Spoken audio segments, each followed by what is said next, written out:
Hello sir, welcome back. And बात करेंगे देखिए बजाज ऑटो शेयर के बारे में। बजाज ऑटो शेयर का एक वीडियो मैंने आप सभी को बना करके दिया था। इस वीडियो में हमने डिस्कस किया था कि अगर इस लेवल पे मिले तो खरीद सकते हैं, बड़ा टारगेट मिलेगा। लेकिन क्या ऐसा हुआ आज के ट्रेडिंग सेशन में, समझेंगे। आज के ट्रेडिंग सेशन में देखिए पहले मॉर्निंग में उठ करके स्टॉक ऊपर गया लगभग 9200 के आसपास, यानी कि हाई लगाता है 9190 के आसपास का। फिर वहां से एक अच्छा खासा फॉल आता है और स्टॉक 9050 के अराउंड आकर के नीचे हमें दिखाई देता है। सबसे पहले इस चीज को हम समझेंगे ऑप्शन चेन के माध्यम से। तो ऑप्शन चेन पर आते हैं और यहाँ पर बजाज ऑटो का ऑप्शन चेन हम ओपन करने की कोशिश करें सबसे पहले। फिर हम उसके बारे में समझने की यहाँ पर कोशिश करेंगे कि आखिरकार क्या मोमेंटम आज के ट्रेडिंग सेशन में हमने यहाँ पर देखा है ना, प्रॉपर तरीके से समझेंगे। तो यहाँ मैं बजाज ऑटो का ऑप्शन चेन ओपन कर देता हूँ और फिर आपको समझाने की मैं कोशिश करूंगा। तो मैंने यहाँ ऑप्शन चेन ओपन किया और अब मैं आपको यहाँ समझाने की कोशिश करूंगा। साथ ही दोस्तों, अगर आप स्टॉक्स में इंट्राडे ट्रेडिंग करते हैं तो हमारे व्हाट्सएप चैनल को भी ज्वाइन कर सकते हैं, जिसका लिंक आपको नीचे डिस्क्रिप्शन में मिल जाएगा। एक बार विजिट कर लीजिएगा। अगर आपको इन्फॉर्मेटिव लगे तो ज्वाइन कर लीजिएगा। यहाँ पर आपको निफ्टी की भी ऑप्शन ट्रेडिंग कराने का प्रयास किया जाता है। चलिए आते हैं यहाँ पर और देखने की कोशिश करते हैं। एक सेकंड रुकिएगा, ये लगता है डेटा थोड़ा डिले आ रहा है। एक सेकंड का टाइम दीजिएगा, अभी ये ओपन हो जाएगा, है ना।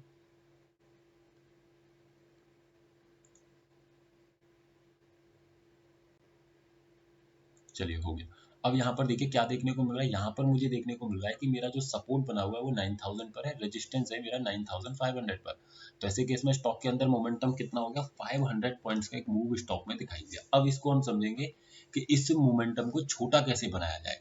तो मैंने ये देखा कि रेजिस्टेंस जो मेरा 9500 पर बना हुआ है वो पहली बात तो ओपन इंटरेस्ट और वॉल्यूम दोनों के कारण बना हुआ है, यानी कि बोथ का मेरा कैसा है, बोथ का मेरा रेजिस्टेंस है। अब इस रेजिस्टेंस में देखिए प्रेशर कैसा है। देखिए 9500 से 10000 की स्ट्राइक प्राइस पर दिखाई दे रहा है एक बुलिश प्रेशर, और 9500 की स्ट्राइक प्राइस से 9100 पर एक दिखाई दे रहा है स्ट्रॉन्ग। तो ऐसे केस में जब छोटी स्ट्राइक प्राइस से बड़ी स्ट्राइक प्राइस की तरफ जाएंगे तो दोनों को बाहर जाना होगा। तो ऐसे केस में क्या रहेगा, रेजिस्टेंस का जो स्टेटस रहेगा वो रहेगा अपने आप में स्ट्रॉन्ग, है ना, 9500 पर, ध्यान रखिएगा। लेकिन इसी के साथ में जब आप देखेंगे तो एक स्लाइड सा प्रेशर आपको यहाँ देखने को मिलेगा, ये 77% का, लेकिन इसको ध्यान में नहीं रखा जाएगा, है ना। तो ऐसे केस में रेजिस्टेंस अपने आप में 9500 पर दिखाई दे रहा है बुलिश। अब इस चीज को हम बुलिश से मतलब न्यूट्रल यानी कि स्ट्रॉन्ग। अब हम देखें अपने सपोर्ट को कि सपोर्ट कहाँ पर है। तो आपको देखने को मिलेगा सपोर्ट मेरा 9000 volume plus open interest both के कारण, और दोनों अपने आप में स्ट्रॉन्ग बने हुए हैं। तो ऐसे केस में स्टॉक के अंदर मोमेंटम क्या दिखाई दे रहा है, 9000 से लेकर के 9500। अब ये इंपॉर्टेंट लेवल क्यों हो जाता है, क्योंकि 9200 पर देखेंगे आप परसेंटेज इंक्रीजिंग है, स्लाइड स्लाइड करके, है ना। तो इसी परसेंटेज का इम्पैक्ट आपने चार्ट पर देखा कि यहाँ से क्या हुआ कि स्टॉक यहीं से नीचे की तरफ टूटा 9200 के नियर अराउंड से, क्योंकि वो प्रेशर वहां पर एक दिखाई दे रहा है कि 9200 पर 77-76% की ओपन इंटरेस्ट जनरेटेड है, जो स्टॉक को रोकने का काम करेगी। और वही स्टॉक में हमने देखा कि वहीं से स्टॉक नीचे की तरफ टूट जाता है, लेकिन वो ट्रेडेबल नहीं होता है। इस चीज को ध्यान में रखिएगा। तो अगर आप पोजिशनली समझें, ये तो हुई आज की बात। पोजिशनली अगर हम समझें तो पोजिशनली समझने के लिए देखिए क्या दिखाई दे रहा है।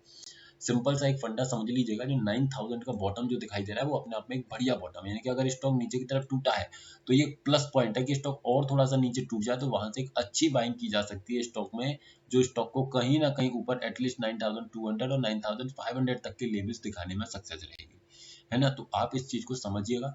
इंट्राडे में मैक्स जो बॉटम दिखाई दे रहा है स्टॉक का 9000 ही दिखाई दे रहा है, यानी कि 9000 अपने आप में स्ट्रॉन्ग सपोर्ट है। तो ऐसे केस में अगर 9000 के आसपास आपको मिले, यानी कि 9000 के माइनस में ही मिलना चाहिए, प्लस में नहीं होना चाहिए, इस चीज को ध्यान में रखिएगा। तो स्टॉक में बाइंग बनाई जा सकती है। तो आई होप आप समझे होंगे। सर वीडियो सिर्फ एजुकेशनल पर्पज है, किसी भी तरीके की बाइंग सेलिंग होल्डिंग की सलाह आपको नहीं दी जा रही है। Thank you so much.